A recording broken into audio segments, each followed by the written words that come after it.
The earnings season has started full blown. The big boy Reliance has reported its numbers, a largely inline set of numbers coming in on there. But we're joined by analyst Somit Sarkar.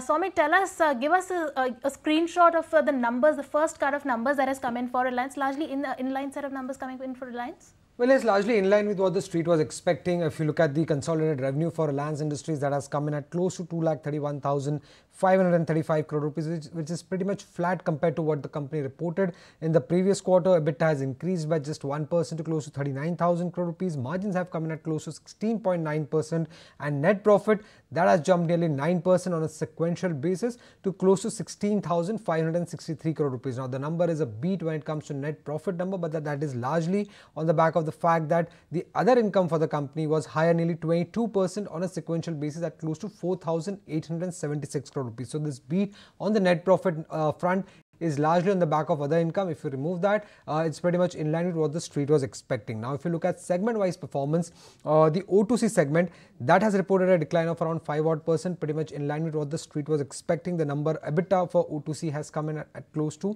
12,400 crore rupees. The oil and gas exploration number, that has increased by 1.5%. The street was expecting a decline of close to 1%, so slight bit when it comes to the oil and gas exploration number, that has come in at close to 5,300 crore rupees. The retail segment EBITDA, that has come in 3% higher on a sequential basis at close to 5,860 odd crore rupees. The digital segment, which includes the telecom business, that segment has reported an EBITDA of close to 8% higher on a sequential basis at close to 16,139 crore rupees. So pretty much in line with what the street was expecting for Reliance Industries so far that we can understand for Q1. However, the Reliance Jio, that is a telecom arm, numbers are yet to come out.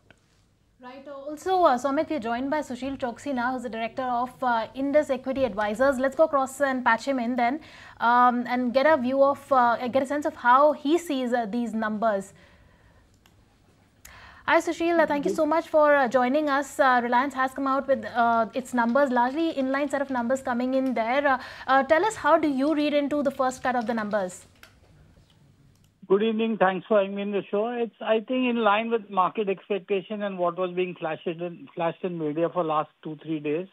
And it's very clearly visible that oil to chemical, that is led by refining margins, seems to be weaker by 3,500 crores right now, based on what I can see.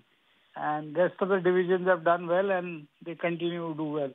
I suppose the global weakness in oil to chemical is what the reason where the markets are low, the margins are low, and gross EBITDA is also lower by 80 bips. As you were mentioning that it is the O2C segment where the performance has been weaker, but that was pretty much expected by the street given the fact that China has been dumping a lot of petrochemical products and refining products, because of which the pricing pressure has been there in the industry. So keeping that in context, don't you think that the O2C business performance was slightly better given the environment that we are currently seeing? It is marginally better, but expectation from Reliance is always higher because of their sourcing of variety of crudes. They always capture some kind of oils which are easy to process for them compared to market, and they're able to capture the diesel business. But I think the freight cost and the diesel market both have not worked in their favor, specifically for the export side. And that has led to the EBITDA margin on oil to chemical being lower by 300 bps, that is 11% year on year to 8% this time, whereas other businesses have done well or they've been flat year on year, and market was expecting telecom and retail to do well. So this is what is, and I think one was estimating and the stock was reflecting the weakness which was emerging out of the result. We have Mayuresh also joining us on the show. Mayuresh, what is your first take when it comes to the Reliance Industries second quarter number? It seems to be pretty much in line with what the street was expecting, right? Good evening. Yeah, I think it's in line with what the street has been expecting. And obviously the weakness that has been seen, specifically in the O2C business, was expected to persist because of the downstream product pricing, not in favor of the market because of the demand-supply dynamics. And the spreads of the downstream business is still expected to remain a little weak because the Chinese recovery still seems to be very, very fragile. So to that extent, I think the performance has been stable, if I would say, expected to be soft on that part of the business. The retail businesses, in my opinion, have been showing a very stable performance. And as we head into the second half, specifically Reliance Retail, in my opinion, with the stores that have probably opened in the last few months and quarters, there will be a lot of traction as we head into festivities. And therefore, second half, both in terms of core operating performance on Reliance Retail, with a consistently good show on Reliance Jio, will probably mean the retail businesses probably hold up in better stead in terms of the overall SOTP numbers. Having said that, I think the new energy businesses also have not gone through the press release, but it's the management commentary surrounding that in terms of how the capex has been planned, the expectations in terms of how capacities will come up, and the minimal leverage that they're building onto their books is a positive in terms of the ROE performance going ahead as well. So I think performance in line with estimates. Second half, retail businesses, in my opinion, should continue delivering and doing better. Right. We also joined by Devin Choksi, who's the Managing Director of DR Choksi FinServ. Hi, Devin. Thank you so much for joining us. Largely inline set of numbers coming in for Reliance and, with the retail growth being penciled in for the second half. Tell us, how are you reading into these numbers and what are you expecting from the management con call? Yeah, good evening. Well, I think the retail numbers, by and large, I think what one has expected, I think they are in line with it. Maybe I think some miss, I think, compared to what we had estimated particularly. Fully cannot be, I think, attributed to the reason per se. But I would like to, I think, compare the numbers essentially, I think, on every quarter-to-quarter basis. I think particularly when I think the company is building some of its brands. I believe that I think there will be some exceptional items out here while they are building some of their own brands, which will have the larger benefits going forward. Maybe I think in the beverage segment itself, I think there is one particular incidence, I think, where they are likely to see the better numbers going forward in the subsequent part of the year. But overall, I think the oil and gas business, I think, which on an expected line has gone down, particularly because of the reasons which we all know about. And I think this should not be seen as a full year kind of agenda. Maybe I think one should see the stability, as we are already seeing the stability in the margins on the GRM side. So to an extent, I think I would like to believe that the numbers are likely to improve in the third quarter and the fourth quarter thereafter.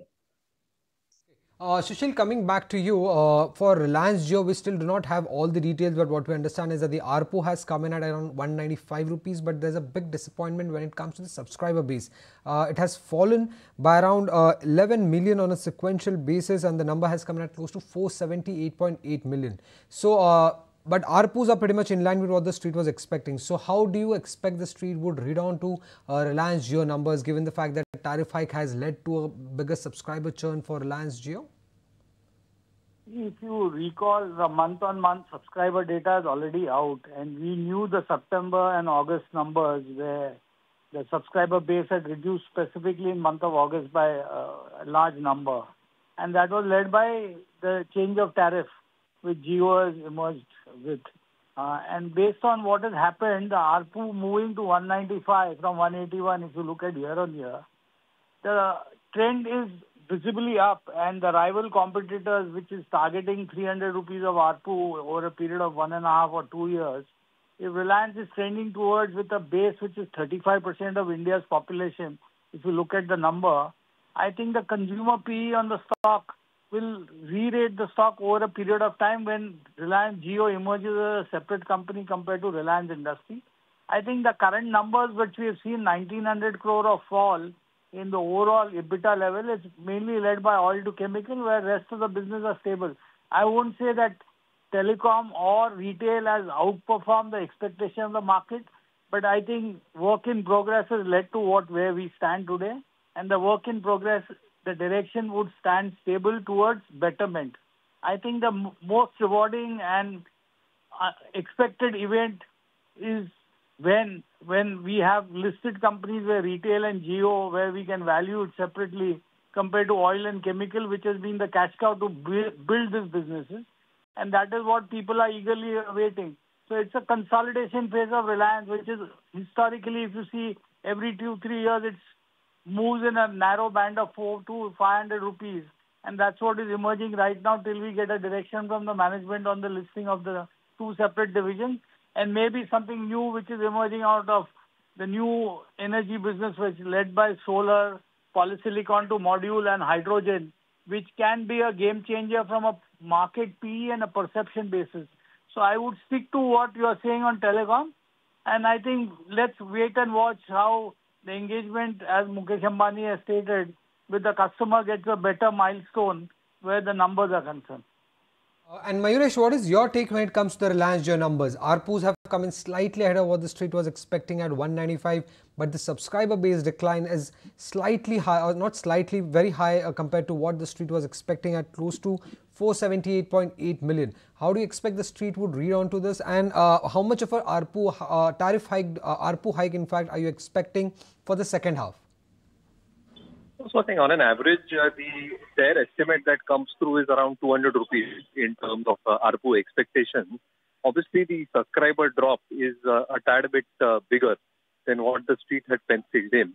But I think it's an adjustment factor. In my opinion, you will see stability in subscriber numbers as we head into the next few quarters as well. With the ARPU increases, what Reliance strategy will be, even on the broadband part, is going to be very, very interesting. And in that aspect, my own sense is that it largely offsets that subscriber loss with the ARPU increase that you'll probably see. But even on the subscriber loss element, as I just mentioned, you should start seeing stability in numbers and not much of churning probably happening as far as the core numbers are concerned. So I think Jio very well placed, and the kicker will also come through in terms of their enterprise business and the expectations in terms of that business also catching up some element of volumes and numbers as we head into the next few quarters. Devin, coming back to you, firstly, what's your take when it comes to the O2C business, given the context that the overall market environment was weak? In that context, do you think that what the numbers reported by Reliance Industries O2C segment is slightly better than what the street was expecting, and or how the market context is, and how are you reading into Reliance Jio numbers, given the fact that ARPU is slightly better, but there is a big subscriber decline that we are seeing? Well, I think the O2C business is fairly well explained, I believe. I don't think that much to add into that. The geopolitical situation, I think, probably disrupted the entire supply chain movement to a greater extent. And as a result of which, I think the GRM also got affected in the interim period. I think is the root cause of these numbers. I don't think that this is a permanent feature as far as the Reliance's O2C business is concerned. This could be seen as a temporary one. Market fully understands this, and I think it has discounted it also. More or less 10% fall in the stock price, I think, has already explained that part of it. But importantly, I think the Jio numbers looks, pretty impressive to me. I think they are already on a base of around 66,000 crore EBITDA on a yearly basis at this point of time, and probably 135,000 crore worth of revenue base in the Jio platform.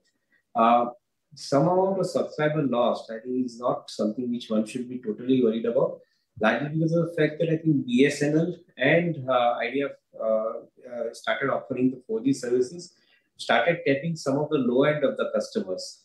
Even if the low end of the customers have been lost by the company, I think the ARPU increase of 7.5% is definitely covering up to a greater extent. In my understanding, the quality of the business hereafter will be more important as against the numbers, the quantity part in the Jio platform. So one would like to wait and see how exactly this entire rollout of new tariff plan would take place in the second half of the financial year and gives the kind of a number that one is looking for. I wouldn't be surprised if one is seeing, between 65 to 67,000 crore worth of EBITDA run rate for an yearly basis before the end of this year. So I think that could be the power of these numbers which will come up eventually in the third and fourth quarters. Sushil, before we let you go, we have seen a 15% drop from the life highs of Reliance Industries of 3,200. We have seen a 15% drop, and from recent highs, the stock prices are down around 11%. Do you expect the stock to react positively, and are you seeing that all the negatives are priced in for Reliance Industries? I think the market condition today is pretty conducive, where equity is stable. There can be a correction of 4 to 5% on the stock further. That may be throwing an opportunity if you're taking a 12 to 24 months horizon. I don't know what can be the outcome in the next 3 months with geopolitical and various other factors. But the equity flow and the current domestic mutual fund indicates that the weakness may if you're a fixed deposit holder in Reliance with a 12 to 24 month outlook, may reward with a reasonable growth as per what is being indicated on the consumer business and the new emerging business. Mayuresh, how are you expecting the stock to react tomorrow based on these numbers? Hello. Hi Mayuresh, how are you expecting the stock to react based on these numbers tomorrow? No, so I think a large part of the market was penciling in some softness to come through on a consolidated basis for Reliance. So I'll be surprised if the stock has a major knee-jerk reaction to the market. But as Sushil Bhai was also mentioning, if there is a correction, what we are also seeing on markets with India, it's trying to form a good base at lower levels. If it's able to do that over the next few days or weeks, it does give an opportunity to long-term investors to probably look at that as the base creation gets formed. And I think there are a lot of triggers at play, specifically when it comes to the retail-oriented businesses for Reliance in the second half. And at some point of time, I think as we head into the next year, the new energy businesses starting to contribute and O2C business starting to show some amount of stability and a comeback might actually prop up consolidated numbers as far as the balance sheet is concerned. So if you are having a 3 to 5 year view, I think Reliance, if it does decline and as I said, forms a good base at lower levels, becomes a good opportunity for medium and long-term investors. Deven, Mayuresh, Sushil, thank you so much for taking the time out and weighing in on the numbers for Reliance. Thank you. We will have to let you go on that note. If you like this video, then like, share and subscribe to ET Now.